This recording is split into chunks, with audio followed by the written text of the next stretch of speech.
Hello friends, आइए आज की कक्षा में आप सभी का स्वागत है। आइए आज चर्चा करते हैं फ्यूचर इंडेफिनिट टेंस पर। इसके पहले प्रेजेंट टेंस, पास्ट टेंस के सभी टेंसों पर, सभी प्रकार के टेंसों पर चर्चा हो चुकी है। आइए आज फ्यूचर टेंस को स्टार्ट करते हैं, जिसमें पहली हेडिंग डालते हैं future indefinite tense. Future indefinite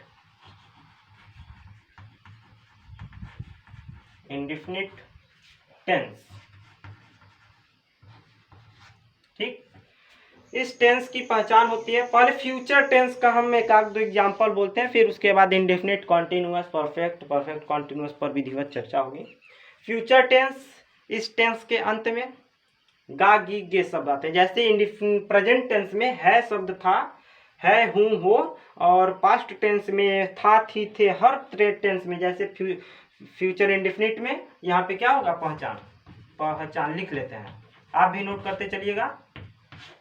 Hindi वाक्य के अंत में गा गी गे शब्द रहेंगे। ठीक,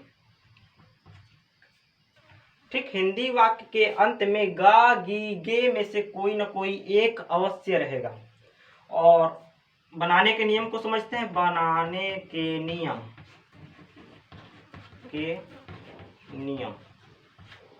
ठीक है। बनाने के नियम को समझते हैं। तो यदि हमारा सब्जेक्ट यदि आई हो और वी हो, ठीक, सब्जेक्ट यदि आई हो और वी हो, केवल इन दोनों के लिए, तो हमारा हेल्पिंग वर्ब शैल का प्रयोग होता है। और यदि सब्जेक्ट हमारा ही, सी, यू, दे, ठीक है, he, she, you, they, any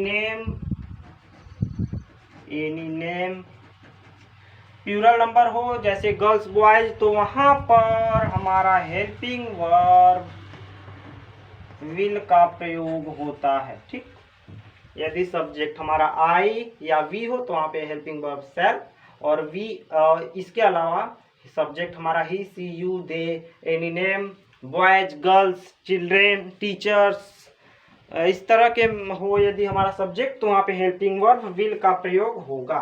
ठीक है। और जो वर्ब होता है इस टेंस में, वर्ब का प्रथम रूप का प्रयोग होता है। ठीक, क्रिया का प्रथम रूप। तो यही बेसिक चीज थी बनाने के नियम में। अब आइए फॉर्मूला को समझते हैं और बनाने के नियम पर विधिवत चर्चा करते हैं, एग्जाम्पल लेते हैं और बनाते भी हैं। ठीक, जैसे सिंपल सेंटेंस यदि हो हमारा, तो इसके लिए फॉर्मूला सर्वप्रथम सब्जेक्ट, फिर उसके बाद हेल्पिंग वर्ब शैल या तो विल या शैल, या फिर लिखिए शैल। यदि वी या आई हो सब्जेक्ट तो वहां पे शैल का प्रयोग, और यदि इसके अलावा कोई भी सब्जेक्ट हो तो वहां पे विल का प्रयोग।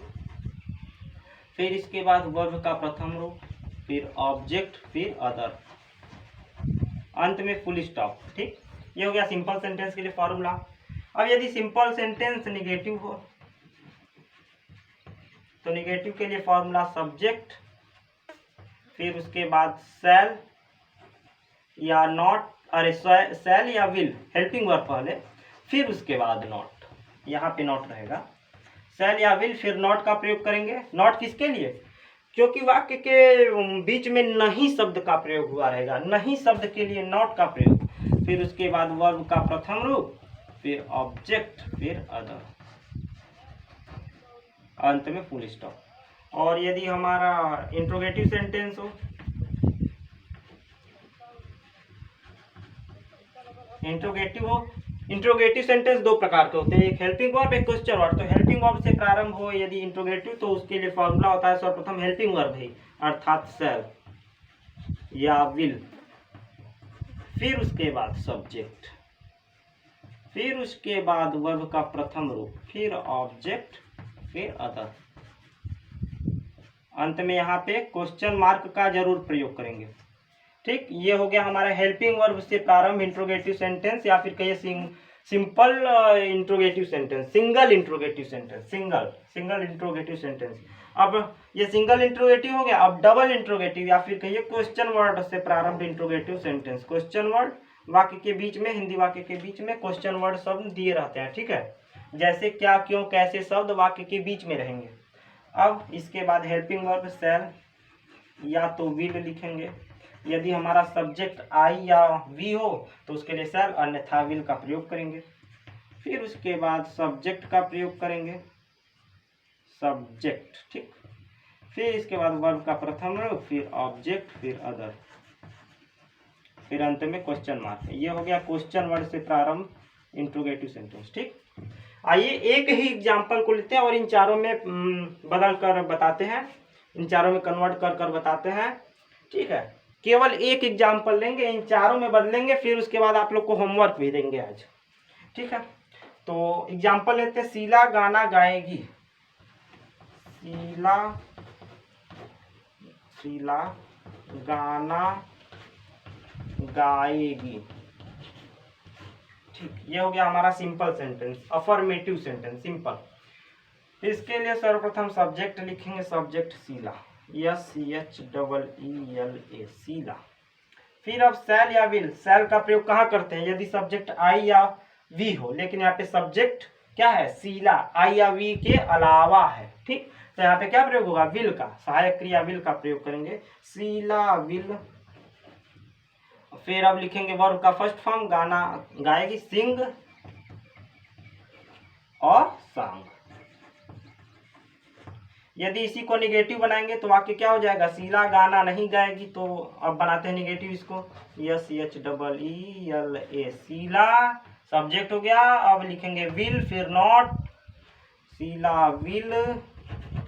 दूसरा वाला फॉर्मूला प्रयोग करें, ये वाला फॉर्मूला, ये वाला, शीला विल नॉट, ठीक। Sheela will not. अब वर्ब का फर्स्ट फॉर्म, सिंग और सॉन्ग, ठीक। अब इसका इंट्रोगेटिव बना रहे हैं हेल्पिंग वर्ब से प्रारंभ। तो हो जाएगा वाक्य, क्या शीला गाना गाएगी? तो क्या के लिए हम हेल्पिंग वर्ब का प्रयोग करेंगे, विल शीला, विल शीला, फिर सिंग और सॉन्ग। सिंग, सिंग हमारा वर्ब है और सॉन्ग ऑब्जेक्ट है। अंत में क्वेश्चन मार्क का यहाँ पर जरूर प्रयोग करेंगे, ठीक।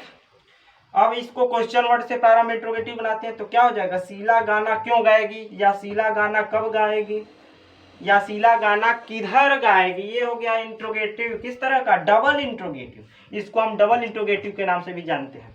तो यहाँ पे क्वेश्चन वर्ड, मान लीजिए यहाँ पे कब का प्रयोग किया, शीला गाना कब गाएगी। तो कब के लिए व्हेन, सर्वप्रथम लिखेंगे क्वेश्चन वर्ड, व्हेन, फिर विल, ये वाला formula, when will Sheela, subject Sheela, when will Sheela verb है सिंग, सिंग, फिर ऑब्जेक्ट है ए सॉन्ग। उम्मीद करता हूं ये एग्जाम्पल समझ में आया होगा। अब आप लोग एक आध दो एग्जाम्पल लिखिए, फिर उसके बाद एक आध दो और बताते हैं। जैसे होमवर्क लिख लीजिए, तुम बाजार जाओगे, लिख लीजिए तुम बाजार जाओगे, तुम बाजार जाओगे, हो गया। फिर उसके बाद लिख लीजिए होमवर्क, हम लोग फुटबॉल खेलेंगे, ठीक, लिख लिए। दो एग्जाम्पल आप लोग कर करके कमेंट बॉक्स में भेज दीजिए। फिर अब हम अगला वाक्य लेते हैं,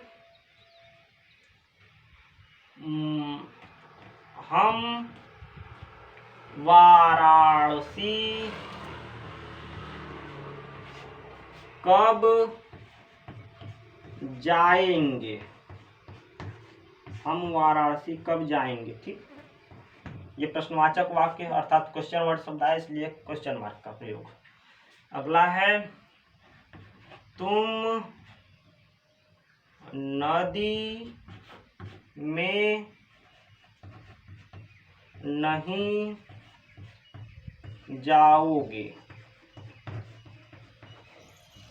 ठीक, तुम नदी में नहीं जाओगे। अगला वाक्य लेते हैं, शेर, शेर जंगल शेर जंगल में रहेगा, शेर जंगल में रहेगा। ठीक है, इन 3 एग्जाम्पल को हम बताते हैं। हम वाराणसी कब जाएंगे?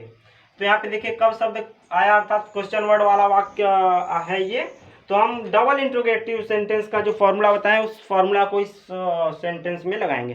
तो कब शब्द के लिए सर्वप्रथम वेन लिखेंगे। वेन के बाद हम लोग मतलब क्वेश्चन वर्ड के बाद हेल्पिंग वर्ब लिखते हैं। हेल्पिंग वर्ब सब्जेक्ट के अनुसार, सब्जेक्ट हमारा वी के लिए हेल्पिंग वर्ब शैल का प्रयोग होता है। वेन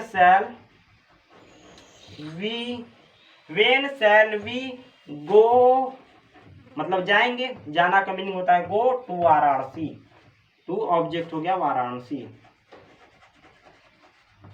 अंत में क्वेश्चन मार्क। फिर अगर तुम नदी में नहीं जाओगे, ये नकारात्मक सेंटेंस है, अफर्मेटिव है लेकिन निगेटिव है। अफर्मेटिव का निगेटिव है, निगेटिव सेंटेंस है ये इंट्रोगेटिव है, ये है सिंपल, मतलब अफर्मेटिव है, साधारण वाक्य है। ठीक है, तो तुम नदी में नहीं जाओगे। यू के साथ विल सहायक क्रिया, you will not go verb हो गया, गो इनटू, यहाँ पे इनटू रिवर, यहाँ पे इनटू का INTO इनटू का क्यों प्रयोग हुआ, इसके लिए हम वीडियो बनाकर पहले से ही अपलोड कर चुके हैं, उसको आप लोग देख लीजिएगा। शेर जंगल में रहेगा, तो use of in and into में आप सर्च करेंगे तो आ जाएगा। शेर जंगल में रहेगा, तो यहाँ पे सब्जेक्ट है शेर, द लायन। फिर ये सिंपल है अर्थात अफर्मेटिव है, तो सिंपल सेंटेंस का फॉर्मूला प्रयोग करेंगे। द लायन के साथ विल का प्रयोग, मतलब सहायक क्रिया will. The lion will live in forest, अंत में फुल स्टॉप। ठीक, उम्मीद करता हूँ फ्यूचर इंडेफिनिट टेंस आप लोग को समझ में आया होगा। यदि कहीं पे कुछ त्रुटि हो, यदि वीडियो प्यारा लगा हो तो उसके लिए लाइक कीजिए, चैनल को सब्सक्राइब कर लीजिए। कोई त्रुटि हो तो उसके लिए कमेंट कीजिए। Thank you.